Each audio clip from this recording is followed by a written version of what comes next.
Hello everyone, good morning, જય શ્રી કૃષ્ણ, હર Mahadevji. New બ્લોગમાં બધાનું સ્વાગત છે. અને આપણે જો પૂજા પાઠ કરી નાખ્યા છે. અહીંયા તમે દર્શન કરી લો ભગવાનના. જો પૂજા પાઠ કરી નાખ્યા છે અને મહાદેવ પણ જઈ રહ્યા છે, કેમ કે આજ છે પાણી લેટ છે. આવી જાય જો પાણી તો લેટ જ છે, લાઈટ છે પણ પાણી ખબર નહીં કેમ ન આવ્યું. અને હવે જો આપણે બેસો નાસ્તો કરવા, કેમ કે મિત્ર પપ્પા આવે તો ફટાફટ આપણે નાસ્તો બનાવી નાખી.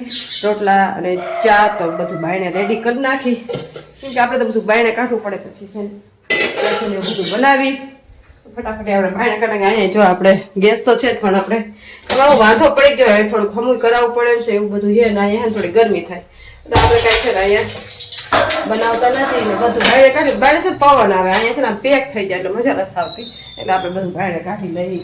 લાકડું છે રસોડું અને આમ બારી તો આ રહી જો, અહીંયા બારી છે પણ ખબર નહીં પવન નથી આવતો. ભાઈ અંદર પવન એટલે હવે કામ થયા રાખે. આમ થોડુંક નાનું છે એટલે થોડી ખાતો થાય તો આપણે બધું ભાઈને કાઢી લઈએ. બાયણે મજા આવે, પવન આવે ને. જો આ પંખો છે એટલે ગરમી થતી હોય તો પંખો ચાલુ કરી શકીએ. ફટાફટી નાસ્તો બનાવી નાખી.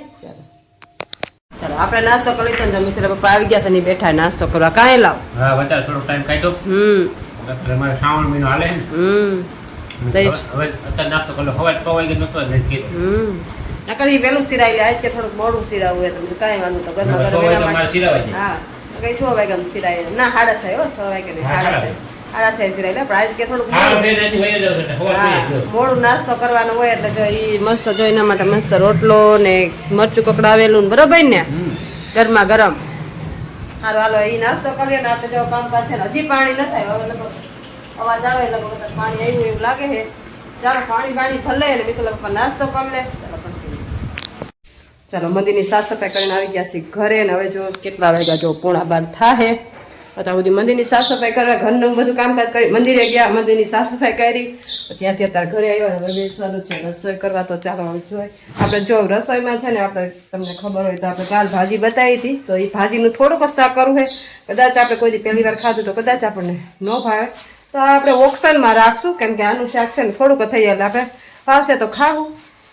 ઓપ્શનમાં રાખશું કેમ કે કોઈ દી બનાવી નથી એટલે પછી કાંઈક આઈડિયા છે જ નહીં કે કેવી ભાજી બને. મેથીની પાલકની તો ખાધી જ છે પણ આની નથી ખાધી, તો આપણે આને ઓપ્શનમાં રાખશું. અને બીજું છે ચાર ગલકા આવ્યા હતા તો ગલકાનું શાક બનાવી નાખશું. જો મસ્ત મસ્ત ગલકા છે આપણા, તો 2 ગલકાનું શાક કરી નાખશું. ચાલો કાઢી લઈ. દૂધી જેવા તો ગલકા છે, દૂધીમાં ગલકામાં ફેરશું. જો આ દૂધી છે ના ગલકા છે, કાંઈ ફેર નથી, દૂધી જેવા ગલકા છે. સારું હાલો એક ટમેટું નાખીને મસ્ત અને છે ને ગલકાનું શાક કરી નાખશું. ચાલો રોટલી ને ગલકાનું શાક અને ભાજી 2-3 વસ્તુ બનાવી નાખી. જે ટેસ્ટમાં સારું લાગશે એ બધું ખાવું, કેમ કે ભાજી તો થોડીક જ હોય, થોડીક જ બની જાય. એટલી બધી કરીએ પણ બની જાય એટલીક જ. ચાલો મસ્ત ફટાફટી છે ને મિત્ર પપ્પા ગયા છે સણોસરા, બાજુનું ગામ છે સણોસરા, અહીંયા ગયા છે ચોખા ને એવું બધું લેવાનું હતું તો એ ચોખા ને બધું લેવા ગયા છે. ને એક જગ્યાએ બેસણામાં જવાનું હતું તો બેસણામાં ગયા છે એટલે કીધું થોડું ઘણું લેવાનું છે, લેતા આવજો. હશે તો લેતા આવશે ને. ગયા છે બેસણામાં સેવકમાં એક જગ્યાએ બેસણું હતું તો એ બેસણામાં ગયા છે. અને આપણે રસોઈ બનાવી નાખી ત્યાં સુધીમાં એ બેસણામાંથી આવી જાય. ચાલો આપણે બેસી ગયા છે ભાજીનું શાક કરવાનું. તો હવે મસ્ત આપણે ખપકીને લસણ નાખે. બધા એમ કે લસણ નાખીને તો ભાજી છે ને સારી બને. તો આપણે તો કેટલું બધું લસણ ફોલ નાખ્યું છે. આટલું બધું લસણ ફોડ નાખ્યું તો નાખી દેવું આપણે તેલમાં. અને અહીંયા જો મસ્ત આપણે ભાજી નાની નાની કટ કરી નાખી છે. જો મસ્ત સુધારીને અને 2-3 વખત ધોઈ પણ તોય મસ્ત ધોવાઈ ગઈ છે આપણી ભાજી. અને જો આલકોર છે ને આપણે ગલકા સુધારી નાખ્યા, પણ ભાજી છે ને સ્પેશિયલ છે એટલે આપણે પહેલી વાર બનાવી છે, આપણે ખબર નથી કે કેવી બને.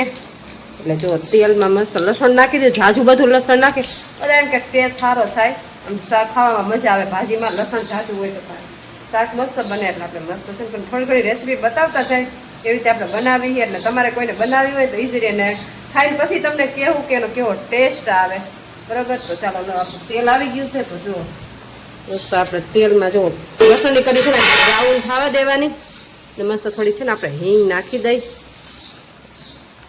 ચાલો પછી છે ને આપણે મસ્ત આપણી ભાજી છે ને વધારે નાખીએ. બધી ભાજી નાખી દેવું, જોઈ કે હવે કેવી બને. ચાલો અમે છે ને ખૂબ તેલમાં ચોળવશું. જો આ થઈ જાય થોડીક અમથી તેલમાં આમથી કોઈ પણ ભાજી આપણે બનાવીને ગમે એટલી કરી હોય ને તો જો થઈ જાય થોડીક જ, ગમે એટલી વાર સુધારી હોય તો. આને આપણે છે ને 2-3 મિનિટ ચડી જાય ને ત્યાં સુધી તેલમાં હલાવશું. તો આપણે છે ને આમાં હળદર અને મીઠું નાખીને અને ઘડીક વાર છે ને ચડવા દઈશું. તો પહેલાં હળદર નાખી દઈ, બીજા બધા મરી મસાલા પછી નાખશું. પહેલાં હળદર અને નમક નાખી ચડવા દેવું.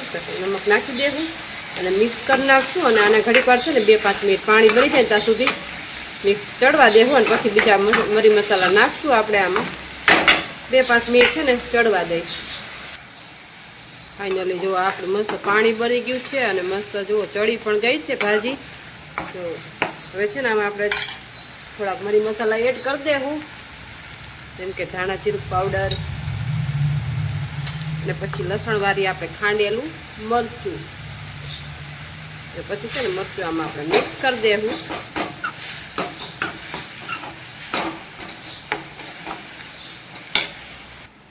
ચાલો જો આ રીતના કાંઈક આપણી ભાજી બનીને રેડી થઈ ગઈ છે. તો મસ્ત તેલ છૂટું પડી જાય ને ત્યાં સુધી આપણે મિક્સ કરી છે. જો આવો કાંઈક લુક આવે છે. જો મસ્ત આપણી ભાજી રેડી થઈ ગઈ છે. તો ચાલો હવે ગલકા છે તો આપણે જો ગલકા સુધારીને રાખ્યા છે. તો હવે ભાજી બની ગઈ છે. તો હવે છે ને ગલકાનું શાક કરી નાખી અને પછી રોટલી બનાવી નાખી ફટાફટી. તો મિત્રો પપ્પા આવી જાય અને મસ્ત ખાઈ પછી ટેસ્ટ કરીને બતાવે કે કેવું શાક બન્યું છે. તો આપણે જુઓ મિક્સ કરી નાખ્યું છે બધું. દેખાવમાં તો સારું લાગે છે, પછી તો ખાઈ પછી ખબર પડે.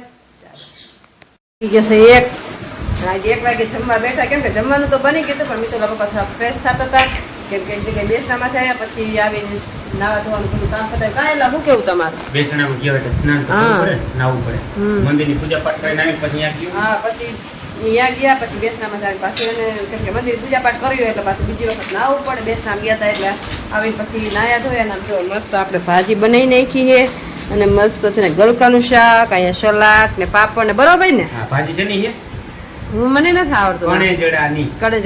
ચાલો તો આજ કણેજડાની ભાજી બનાવી છે અને હવે આપણે ખબર નહીં કે કેવો ટેસ્ટ આવે. તો પેલા છે ને આપણે ચાખીને તમને કહીશું કે કેવી બની ભાજી. તો ટેસ્ટ કરી લે પેલા. તમે ટેસ્ટ કરો, તમે ટેસ્ટ કરો છે કેવી લાગે. જો મિતુલા પપ્પા હે ને ખાઈ રહે છે. હા, ચાખો છે કેવી બની અને પછી કયો કેવી લાગે છે. શેનો સ્વાદ આ પાલક જેવો આવે કે મેથી જેવો આવે? મેથી જેવો આવે ને. કેવી છે ખાવામાં? મેથી જેવી લાગે ને. સારું હાલો તો જો મેથી જેવી ભાજી લાગે છે. તમારે કોઈને બનાવી હોય ને તો આપણે રેસીપી આપી. કણેજડાની ભાજી બનાવી છે. તો તમારી કોઈ બનાવી હોય અને ખાવી હોય તો મેથી જેવી લાગશે તો બનાવજો. રેસીપી તો આપણે આપી જ દીધી છે. તો તમે ટેસ્ટ કરજો ને. સારું હાલો બપોરા કરી લઈ. કાંઈ લો બપોરા કરી લઈ પછી બીજું ઘરનું કામકાજ કરવાનું છે એ કરી લઈ. ચાલો વાગી ગયા છે જો 6:30 થવા આવ્યા છે. અને આમ જો અમારા ગામમાં છે ને દશામાનું વ્રત છે તો કાલ છેલ્લો દિવસ તો આજથી ટેપ વાગવા માંડ્યા. શું કેવું તમારે? હા, ધબધબાટી 2 દી સુધી. 2 દી સુધી ધબધબાટી. આખી રાત તો આપણને હુવા નહીં ગઈ. હા, જાગરણ હોય ને દશામાનું. હવાર બાજુમાં જ અહીંયા દશામાનું જો તમને સંભળાતું હોય છે દશામાના ગીત. બાજુમાં જ દશામાનું સ્થાપન છે. તો અહીંયા છે ને અત્યારે દશામાના ગીત વાગે છે ને કાલ જાગરણ છે.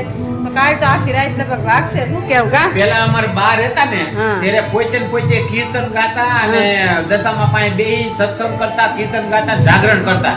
અને હવે છેલ્લે 10 વર્ષથી ટેપ વગાડી જાગરણ કરે બધાય. રાહડા લે તો રાહડા લે. હા, રાહડા તો કેવાના, બાકી ડિસ્કો જ આવે અંદર. હા, એ બધા એવી રીતે રમતા હોય.